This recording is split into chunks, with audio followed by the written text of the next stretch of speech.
quanto è bello mangiare vista mare, eh? Poi qua a Sferracavallo, insomma, il mare lo sappiamo, non mi si dia mai questo paesaggio.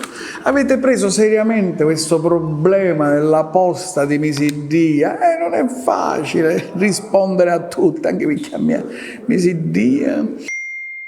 Mi chiede Giovannella, cosa hanno fatto secondo te i nostri genitori per uccidere la noia prima di internet? Cosa facevano i genitori per uccidere la noia prima di internet?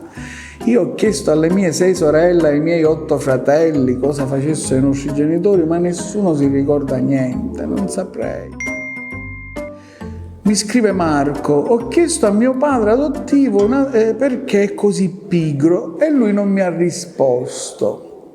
Ma se è così pigro, il fatto che tu sia adottivo, un poco te lo puoi dire tu, cos'è che lo rende pigro. Ciao signor Misiddia, hai mai pensato di partecipare a qualche gara di pigrizia?